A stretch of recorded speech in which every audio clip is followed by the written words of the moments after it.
불법 촬영 범죄 현황. 이번 시간에는 불법 촬영 관련 법률을 살펴보고 불법 촬영 범죄 현황에 대해 알아보도록 하겠습니다.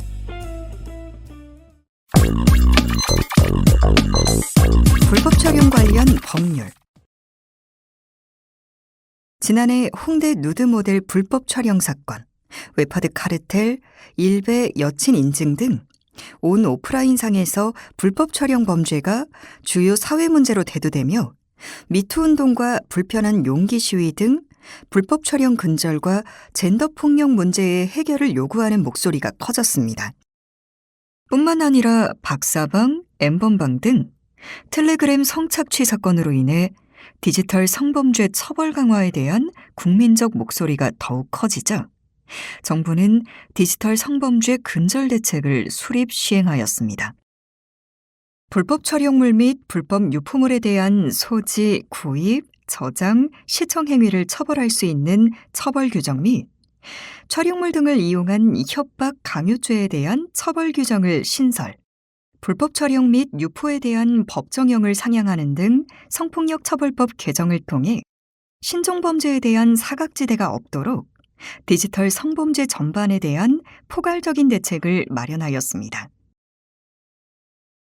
기존에는 동의 없는 촬영 및 유포 행위에 대하여 몰래카메라라는 용어가 흔히 사용되었으나 이 용어가 이벤트나 장난 등 유의적 의미를 담고 있어 범죄의식을 약화시킬 수 있다는 시민사회의 의견에 따라 현재 법정 용어인 카메라 등 이용 촬영을 공식 명칭으로 하고 불법 촬영과 함께 사용하고 있습니다. 이번 시간에는 카메라 등 이용 촬영의 법적 근거와 범죄 발생 현황에 대해서 살펴보도록 하겠습니다. 불법 촬영 행위 및 불법 촬영물을 유포하는 행위에 대한 처벌은 성폭력 범죄의 처벌 등에 관한 특례법 제14조에서 규정하고 있습니다. 제14조는 제1항 동의 없는 촬영 행위, 제2항 비동의 촬영물 또는 촬영 당시에는 대상자의 동의가 있었던 촬영물에 대한 비동의 유포 행위, 제3항에서 영리를 목적으로 불법 촬영물을 유포하는 행위를 형사처벌의 대상으로 하고 있습니다. 그리고 제14조 제4항 불법 촬영물을 소지, 구입, 저장 또는 시청한 자에 대해 3년 이하의 징역 또는 3천만 원 이하의 벌금을 처한다는 규정과 제5호 상습으로 제1항부터 제3항까지의 죄를 범한 자에 대해 그 죄의 정한 형의 2분의 1까지 가중한다는 규정은 이번 개정으로 신설되었습니다. 성폭력처벌법 Q&A. 성폭력처벌법 개정. 어디까지 알고 있나요? 이번에는 2020년 5월 19일 개정된 성폭력처벌법에 대하여 몇 가지 질문 등을 통해 더 자세히 알아보도록 하겠습니다. 첫 번째 질문입니다. 불법 촬영을 규정하고 있는 성폭력처벌법은 어떤 부분이 개정되었나요? 정부는 5월 19일 성폭력범죄의 처벌 등에 관한 특례법에 대한 개정안을 공포하였습니다. 어떤 부분이 개정되었는지 함께 살펴보도록 하겠습니다. 먼저 카메라 등 이용 촬영 범죄에 대한 법정형이 상향되었는데요. 기존의 제14종 1, 2항에 근거 촬영 대상자의 의사에 반한 촬영 및 유포는 5년 이하의 징역 또는 3천만 원 이하의 벌금에 처하고 사망, 영리를 목적으로 정보통신망에 유포한 경우 7년 이하의 징역에 처한 반면 새롭게 개정된 조항에서는 1, 2항에 해당할 경우는 7년 이하의 징역 또는 5천만 원 이하의 벌금에 처하고 사망에 해당할 경우는 3년 이상 징역에 처하는 것으로 개정되면서 디지털 성범죄 처벌이 강화되었습니다. 그리고 아동 청소년 성착취물에 한하여 소지하는 경우 청소년 성보호법에 의해 처벌되었던 것이 성폭력처벌법 제14조 제4항의 신설로 불법 촬영물의 경우에도 가능하게 되었고 처벌되는 행위도 소지, 구입, 저장, 시청으로 확대되었습니다. 그리고 기존에는 상습법 가중처벌에 대한 규정이 없었으나 개정된 성폭력처벌법에는 제14조 5항 비동의 촬영 및 불법 촬영물 반포 등 행위를 상습으로 범한 경우 형의 2분의 1로 가중처벌됨을 명기함으로써 성폭력 처벌에 대한 법적 근거를 마련하였습니다. 기존에는 성적 영상물을 이용하여 협박 강요하는 경우 형법상 협박, 강요죄 조항을 처벌 근거로 삼았으나 이번 개정으로 성폭력 처벌법에 규정됨으로써 처벌이 더욱 강화되었습니다. 다음 질문입니다. 불법 촬영물 및 불법 유포물을 저장, 시청하면 무조건 처벌하나요? 아닙니다. 무조건 처벌되지는 않습니다. 불법 촬영물을 저장, 시청한 자가 해당 영상이 불법 촬영 또는 불법 유포된 것임을 인지하고 있었다는 사실이 증명되는 경우 처벌할 수 있습니다. 그럼 개정된 성폭력처벌법상 소지, 구입, 저장, 시청의 차이점에 어떤 것이 있을까요? 개정된 성폭력처벌법에서는 불법 촬영물 및 불법 유포물을 다운로드받아 휴대전화, PC 등에 보관하는 행위를 금지하고 다운로드 없이 동영상을 재생하는 스트리밍 시청 행위도 규제해 불법 촬영, 유포물 수요를 원천 차단할 수 있는 법적 근거를 마련하였습니다. 성적 촬영물을 소지, 구입, 저장, 시청하는 행위에 대한 처벌 규정이 신설되었는데요. 각각의 용어에 대한 의미는 다음과 같습니다. 소지란 불법 촬영물 및 불법 유포물을 저장 매체에 클라우드 등 사실상 관리 상태에 두는 행위를 일컫으며 구입은 불법 촬영물 및 불법 유포물 등을 금전 등을 지급하여 구매하는 행위, 저장은 불법 촬영물 및 불법 유포물 등을 다운로드 받는 행위, 시청은 불법 촬영물 및 불법 유포물 등을 보는 행위를 말합니다. 이어서 다음 질문을 살펴보겠습니다. SNS 대화방에 불법 촬영 유포물이 올라왔습니다. 다운로드는 받지도 않았고 해당 영상을 클릭하지 않은 채 그대로 두었는데 소지나 저장죄가 성립하는지에 대한 질문입니다. 카카오톡 등 SNS에서 수신 여부는 확인할 수 있습니다. 그것만으로 범죄가 성립되지는 않고 포렌식 분석을 통해 휴대폰, PC 등 정보 저장 매체에 저장하였는지, 재생에 시청하였는지 여부를 확인하고 전후 대화 내용 등을 토대로 소지 저장의 고의성 여부를 수사하여 범죄 성립 여부를 판단합니다. 이번 질문은 아동 청소년 성착취 영상물 소지죄에서의 소지와 같은 개념인지에 관한 것입니다. 앞선 질문들과 유사한 개념으로 볼 수 있습니다. 개정된 성폭력 처벌법에서는 휴대폰, 컴퓨터, USB, 클라우드 등에 저장하여 가지고만 있어도 불법 촬영물 소지죄로 처벌할 수 있습니다. SNS 단체방에서 누군가 성관계 영상을 올려 모르고 다운로드 받아 저장하고 있었는데 사후에 불법 촬영 유포물임을 알게 된 경우 처벌 가능성에 대해 함께 알아보겠습니다.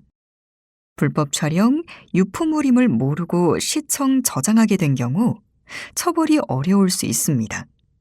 하지만 사후에 불법 촬영물임을 알면서 계속 보관하거나 시청하였다면 개정법에 따라 소지, 시청에 해당할 수 있어 피의자가 불법 촬영, 유포물임을 알게 된 시점과 소지, 시청 시점의 전후를 철저히 수사하여 범죄 성립 여부가 결정된다는 사실 꼭 기억하시기 바랍니다. 마지막 질문입니다. 불법 촬영, 유포물을 이용한 협박, 강요죄에서 협박 및 강요의 의미가 형법상 협박, 강요죄에서의 의미와 동일한지 묻는 질문인데요. 네, 동일합니다. 추가로 제3자, 가족 등을 대상으로 한 불법 촬영물을 이용하여 협박, 강요한 행위도 처벌이 가능합니다. 불법 촬영물 이용 협박, 강요죄는 개정된 성폭력 처벌법에 신설된 조항입니다. 불법 촬영 범죄 현황. 경찰청 범죄 통계를 보면 카메라 등 이용 촬영 범죄는 2010년 1134건이 발생하여 전체 성폭력 범죄 2375건 중 약 5.6%를 차지하였으나 지속적으로 증가하여 2015년에는 7623건으로 전체의 24.9%에 달하였습니다. 이후 발생은 다소 감소하는 추세이며 평균 검거율은 95.8%로 5대 범죄 검거율 이상을 유지하고 있고 구속률도 3.8%로 향상되고 있습니다. 경찰청은 카메라 등 이용 촬영 범죄의 면밀한 분석을 통해 범행 유형을 세분화하고 발생 유형에 따라 시간, 장소, 피해자 특성을 고려한 대응 계획을 수립하기 위하여 17년 1월부터 19년 7월까지 발생한 카메라 등 이용 촬영죄 중 지리적 프로파일링 시스템 분석 사건 15,404건을 대상으로 범죄 발생 시기 및 시간, 장소, 유형 등에 대한 종합적 분석을 실시하였습니다. 분석 결과에 따르면 카메라 등 이용 촬영 범죄는 1년 중 인구 활동량이 많은 여름에 가장 많고 겨울에 가장 적게 발생하였습니다. 시간대 분석에 따르면 하루 일과 중 유동인구가 많은 오후 퇴근 시간대, 대중교통 이용이 가능한 야간 시간대, 오전 출근 시간대 순으로 발생하였습니다. 또한 피해자와 비면식 관계에서 발생한 경우 정보통신망을 통해 이루어지는 유포와 비교했을 때 촬영 행위와 시간대 간의 연관성이 더 높게 나타났습니다.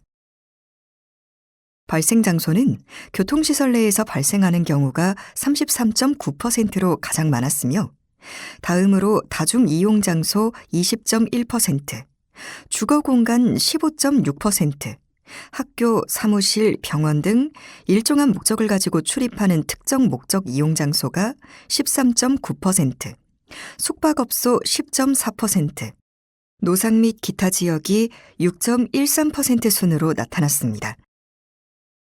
비면식 관계에서는 노상 및 다중 밀집 장소에서 발생하는 경우가 많고 면식 관계의 경우 주거지 및 특정 목적 이용 장소에서 많이 발생하였습니다.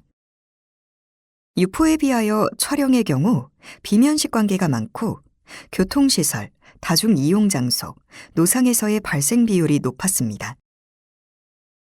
또한 불법 촬영에 가장 많이 이용되는 기기는 휴대전화이며 캠코더, CCTV를 포함한 특수 촬영기기를 사용하는 경우도 소수 존재하였습니다.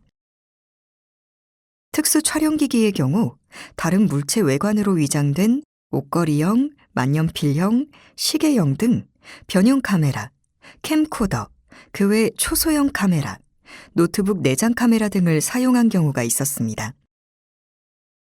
불법 촬영 방식은 도구를 휴대한 채 피해자에게 접근하여 몰래 촬영하는 방식이 89.24%로 가장 많고 특정 장소에 촬영 장치를 고정 설치하거나 외부에서 창문이나 문틈을 통해 촬영하는 경우도 있었습니다. 카메라 등 이용 촬영죄의 범죄 행위를 불법 촬영형, 촬영 유포형, 불법 유포형으로 유형화하여 분석한 결과를 살펴보도록 하겠습니다. 반포 등의 행위 없이 비동의 촬영만 포함하는 불법 촬영형이 84.45%로 출퇴근 시간대 교통수단 및 다중 이용 장소와 같이 대중이 밀집된 장소에서 비면식범에 의하여 발생하는 비율이 높았습니다. 직접 촬영 후 유포까지 하는 촬영 유포형은 13.71%로 시간대별 차이가 거의 나타나지 않았으며 연인관계 등 면식관계에서 많이 발생하였습니다. 촬영 행위 없이 유포만 하는 불법 유포형은 인터넷에서 다운받거나 지인으로부터 전송받은 사진, 영상물을 소지하고 있다가 재반포하는 유형으로 가장 낮은 비율을 차지하였습니다. 지금까지 카메라 등 이용 촬영 범죄의 현황에 대해 카메라 등 이용 촬영죄는 피해자와 피해자의 관계 및 범죄 행위 유형에 따라 발생 시간, 장소, 촬영 방법 등의 양상이 각각 상이하게 나타나기 때문에 이러한 요인들에 대응하기 위한 맞춤형 대책을 수립할 필요가 있습니다. 이번 시간 학습한 내용을 정리해보는 시간을 가지세요.